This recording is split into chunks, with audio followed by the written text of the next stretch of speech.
de faire un film à propos de Nikola Tesla parce que je suis fasciné par les utopies échouées du début du XXe siècle. C'est quelque chose qui me touche et quelque chose qui résonne avec moi.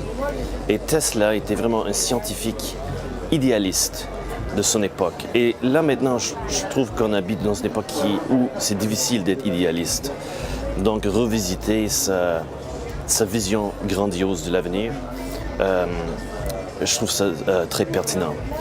Et l'histoire qui est racontée dans le film est basée sur des faits réels.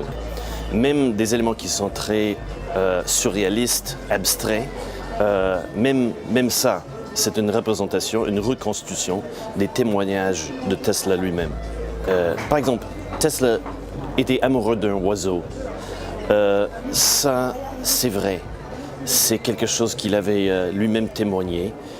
Et il a raconté l'histoire de la mort de son pigeon avec qui il était en amour. Et il a dit que le pigeon est arrivé à sa fenêtre et une lumière plus forte que toutes les lumières qu'il avait créées dans son laboratoire est issue de ses yeux. Donc là, je reconstitue ce moment dans le film. Donc ce qui a l'air très surréaliste et abstrait, c'est pourtant quelque chose que Tesla avait vécu. JP Morgan était le patron de Nikola Tesla. Il avait financé son travail scientifique pendant longtemps. Mais à un moment donné, Tesla, il avait l'ambition de créer un système de distribution électrique pour toute la planète gratuitement. Ça, c'était son rêve, de l'énergie illimitée pour toutes les nations de la planète. Mais JP Morgan, il trouvait qu'il n'y avait pas de profit à avoir là-dedans, donc il a retiré son investissement et Tesla n'a pas pu terminer son travail. Ce qui est intéressant dans le cas de Tesla, et la raison pour laquelle il est intéressant maintenant, c'est parce qu'on habite un peu dans une époque que moi je dirais que... On habite dans une époque un peu anti-utopique maintenant, je trouve. On voit l'avenir comme quelque chose une version encore plus pire de ce qu'on vit aujourd'hui. Alors qu'il y a 100 ans, c'était tout à fait le contraire. Et Tesla, il représente pour moi un grand idéalisme, un grand espoir pour nos capacités en tant qu'espèce de surmonter nos problèmes. Pour ce film, pour la conception sonore, j'ai collaboré avec une conceptrice sonore, une artiste sonore, qui s'appelle Sasha Radcliffe. Et c'est ce qu'elle fait dans sa démarche artistique personnelle. C'est une artiste sonore, elle fait des installations sonores. Et donc, je l'ai invitée de travailler sur ce film-là. Et elle avait construit une machine qui s'appelle, en anglais, ça s'appelle Tesla Spirit Radio. Tesla avait inventé toutes sortes de choses qui avaient une utilité un peu ésotérique. Et une de ces affaires, c'était une radio qui peut enregistrer la sonorité de la lumière.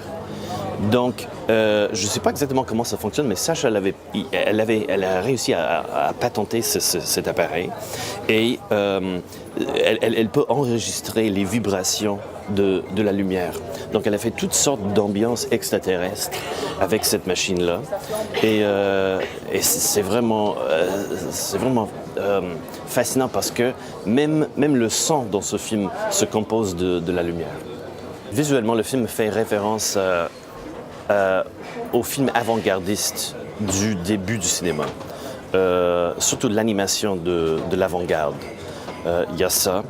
Il y a aussi, je dirais que j'étais très inspiré visuellement par les clichés que Tesla avait pris de lui-même.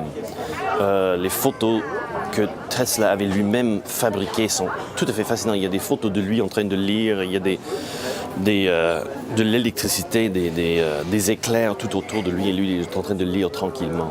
Donc il y a un élément de l'absurde, mais aussi c'est tellement dramatique.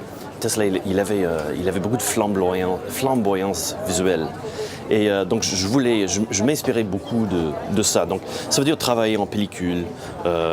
Et je voulais une pellicule où on ressent vraiment l'émulsion. Donc j'en ai tourné en 16 mm, noir et blanc. Donc c'est pour reconstituer cet univers-là. C'est toujours un mystère comment l'univers va réagir à notre travail, mais c'est sûr que c'est merveilleux de le présenter dans ce contexte. Ce que j'aime vraiment beaucoup dans ce genre de choses, c'est la possibilité de rencontrer d'autres artistes et de s'inspirer mutuellement. Ça, c'est ce que j'aime le plus. Je suis toujours fasciné par le travail des autres, comment ils abordent nos problèmes en tant que cinéastes et les problèmes créatifs et artistiques. Et donc, ça, c'est toujours une richesse d'échanger avec d'autres artistes.